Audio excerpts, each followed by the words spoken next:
you ever wake up and wonder, is this really my life? Am I where I should be?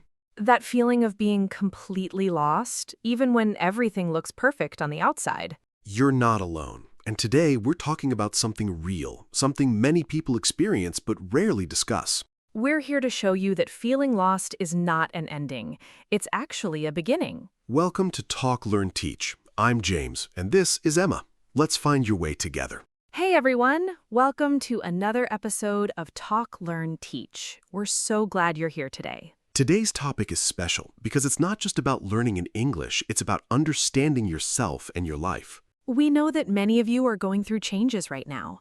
You're learning a new language, maybe living in a new place, starting a new job, or just feeling confused about your direction. And that's exactly why we created this episode. We want to talk with you like friends talk, real, honest, and helpful. Before we start, please subscribe to Talk, Learn, Teach. It helps us reach more people who need this message. And in the comment section below, we'd love to hear from you. Tell us, have you ever felt lost? What helped you find your way again? Your story might help someone else today. James always says this, but he really means it. We read every comment, and your experiences matter to us. Okay, so Emma, I want to start with this question. When was the first time you felt truly lost? That's a big question to start with. But I'll be honest, I felt lost about 3 years ago. Tell me about it. I had a good job, I had friends, I had an apartment. On paper, my life was perfect, but inside I felt empty. Empty how? Like I was living someone else's life. I was doing things because I was supposed to do them, not because I wanted to. I was going through the motions. Going through the motions, yes, I know that feeling. And the scary part was I didn't know how to explain it to people. I couldn't say I'm sad because I wasn't sad. I wasn't depressed, really. I was just missing something. So what was missing? Purpose. Direction. I felt like a ship without a captain, just floating around with no destination. That's a perfect description. And I think a lot of people feel like that ship. They're moving, but they don't know why. Exactly. And feeling lost has many faces, right? It's not always obvious. What do you mean? Well, sometimes feeling lost looks like confusion. You can't decide what to do next. Sometimes it looks like fear. You're afraid of making the wrong choice. Sometimes it looks like exhaustion. You're tired of trying and nothing feels right. And sometimes it looks like success. You've achieved goals, but you're still not happy. Yes, that's the part nobody talks about. You can have everything people tell you to want and still feel lost. So it's not about having the wrong things, it's about losing connection with yourself. That's exactly it. When you lose connection with yourself, you lose your direction too. How does that happen? How do people lose connection with themselves? Usually slowly, step by step. You make one small choice to please someone else instead of yourself. Then another choice, then another. And before you know it, you're living a life that doesn't fit you anymore. That's how it happened for me, too. I was listening to everyone else's opinions about what I should do. My parents wanted me to be a doctor. My friends were all doing business. My teachers said I should study hard and get a stable job. And you listened to all of them. I listened to all of them instead of listening to myself, and I ended up in a career that paid well but made me miserable. When did you realize something was wrong? One day, I was sitting in my office, very nice office by the way, big window, and I started crying. I was crying in front of my computer and I couldn't even explain to my coworkers why. That's when I knew, this is not my life. This is someone else's life and I'm just borrowing it. That must have been painful. It was. But it was also the moment everything changed, because finally I admitted to myself, I'm lost, and I need to find my way back to myself. James, I think a lot of people listening right now are thinking, why is this happening to me? Am I broken? That's a good question to answer, because the truth is, feeling lost is not unusual. It's actually very normal. How normal? Very normal. I would say almost everyone feels lost at some point, maybe more than once in their life. Really? Yes, think about it. Life is constantly changing. You finish school, and suddenly you're in the real world. You get a job and realize it's not what you expected. You achieve a goal and feel empty. You move to a new place and feel like an outsider. So change creates confusion? Exactly. And our world today is changing so fast. Technology, work, relationships, everything is moving quickly. It's easy to get lost in all that speed. That makes sense. But why do some people handle it better than others? Good question.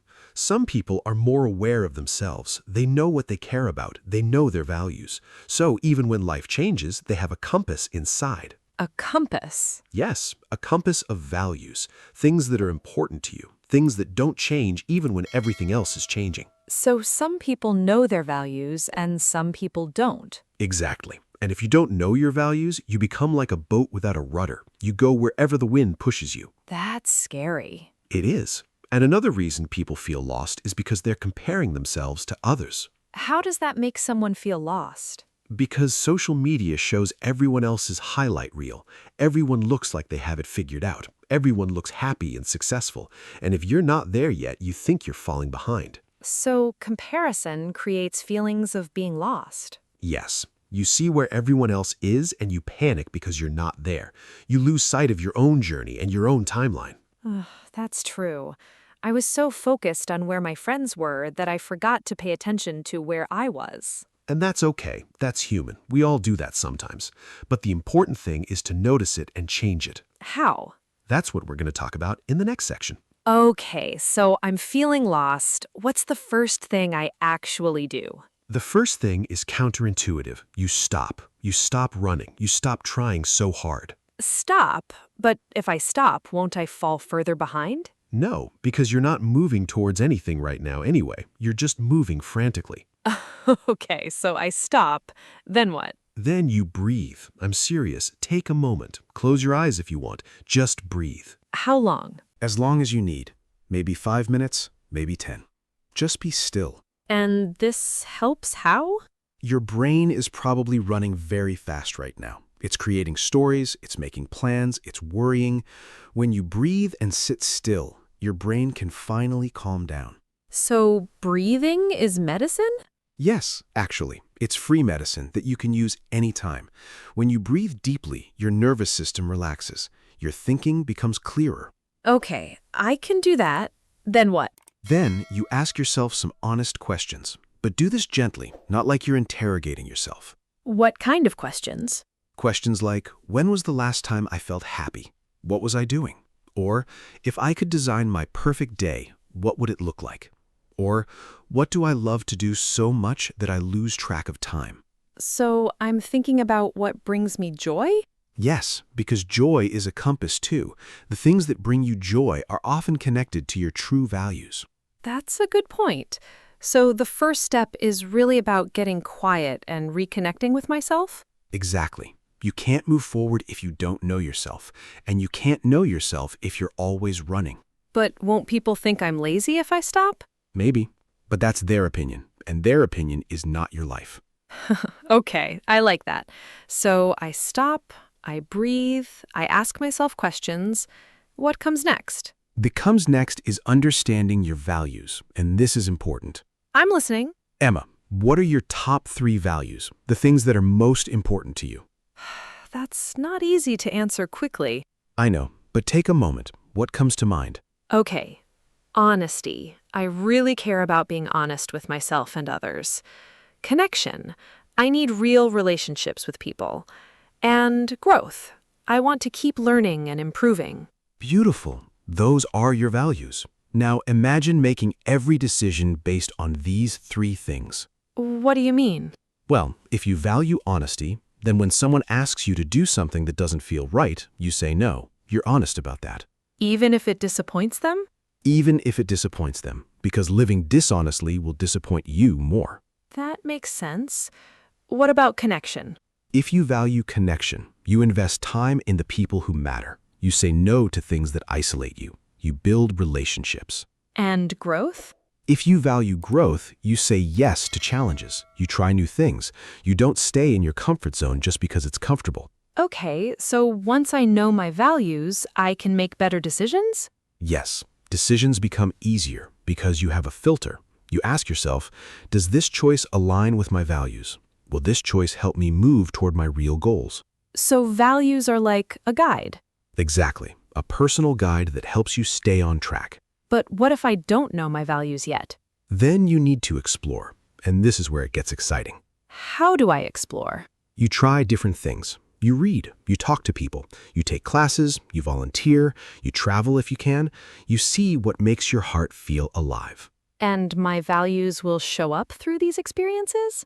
Yes, after a while, patterns will emerge. You'll notice what you're drawn to, what feels good, what makes you excited. How long does this take? That depends on the person. Some people know their values quickly. Some people need months or even years to figure it out. And that's okay? That's more than okay. That's real. That's honest. And honesty is part of the journey back to yourself. Okay, so I need patience with myself too? Absolutely. You're not trying to fix yourself. You're trying to understand yourself. And understanding takes time. So, I know myself, I know my values. Now what?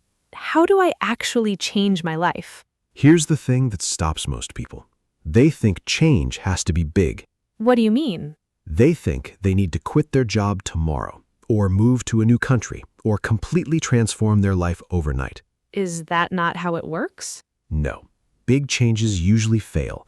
You need to make small changes, tiny changes. Like what? Like, if you realize you value creativity, but you haven't done anything creative in 5 years, start small. Paint for 10 minutes. Write in a journal. Take a photography class. Just 10 minutes? Yes, because 10 minutes is sustainable. You can do it every day. But if you tell yourself you'll paint for 3 hours every day, you'll do it once and never again. Okay, I see your point. Small plus consistent equals big. So, small plus consistent equals big? Exactly. Small plus consistent plus time equals transformation. Can you give me more examples? Sure.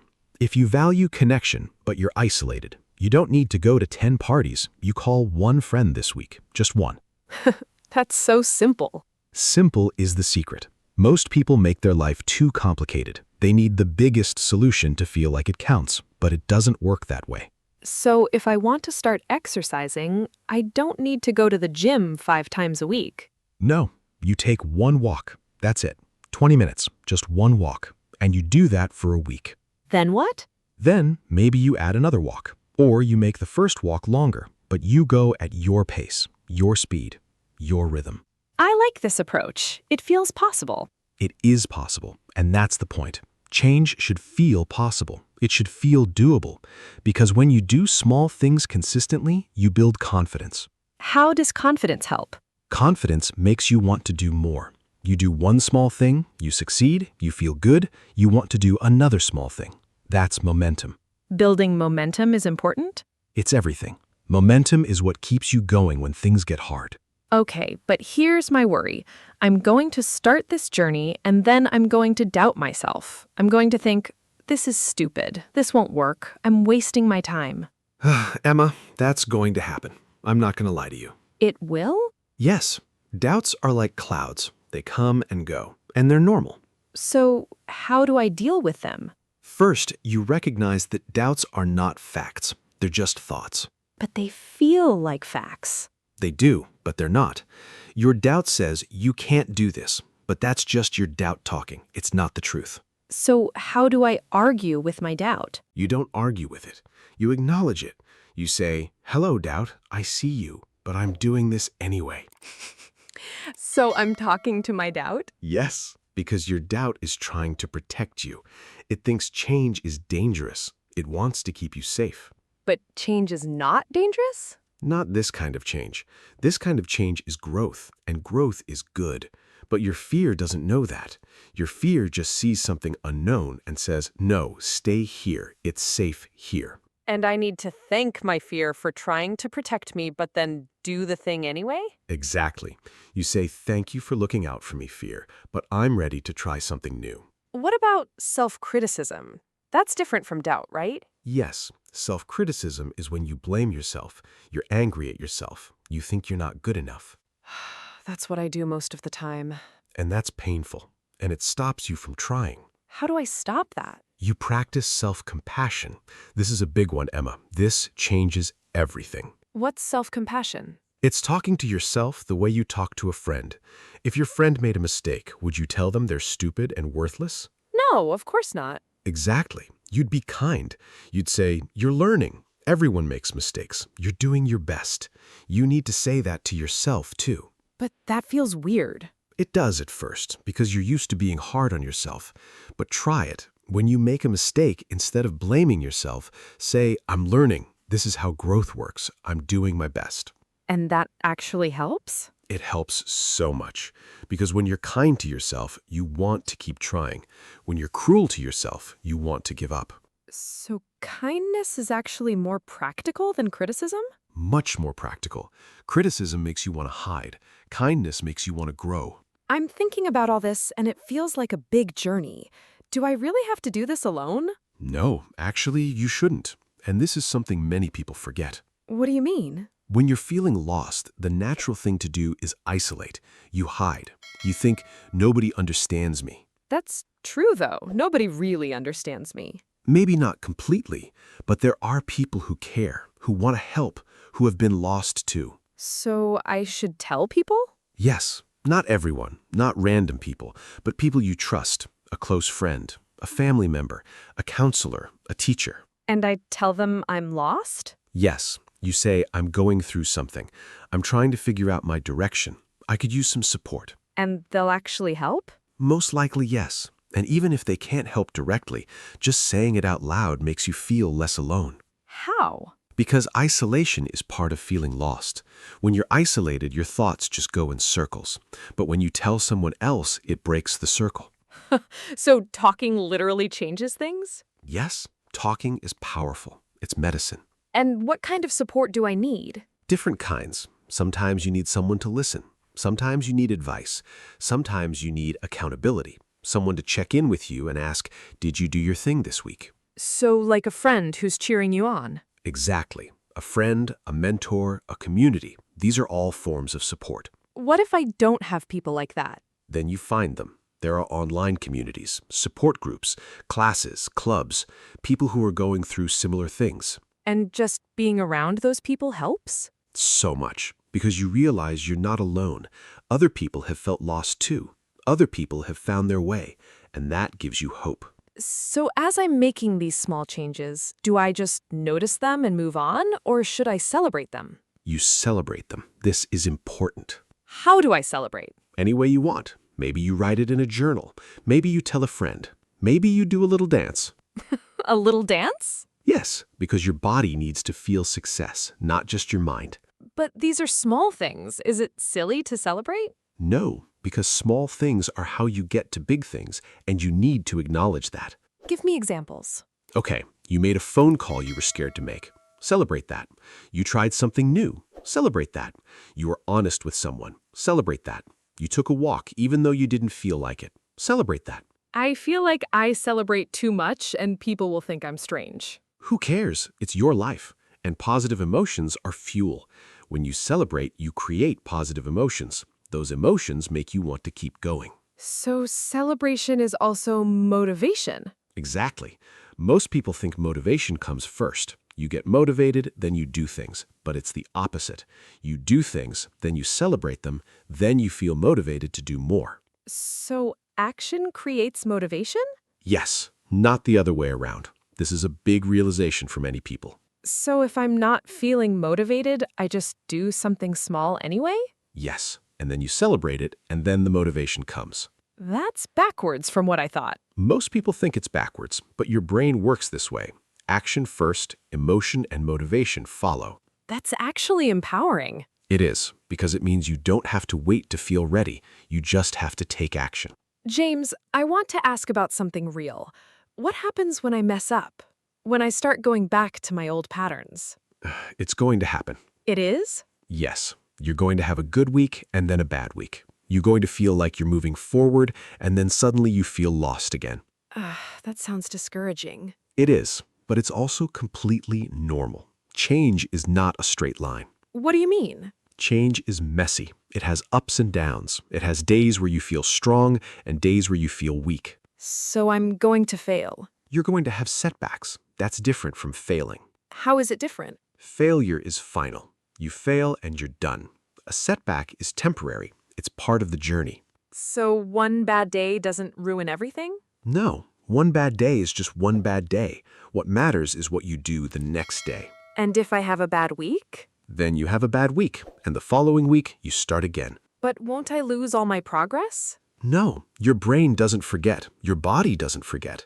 1 week of not doing your practice doesn't erase weeks of building momentum.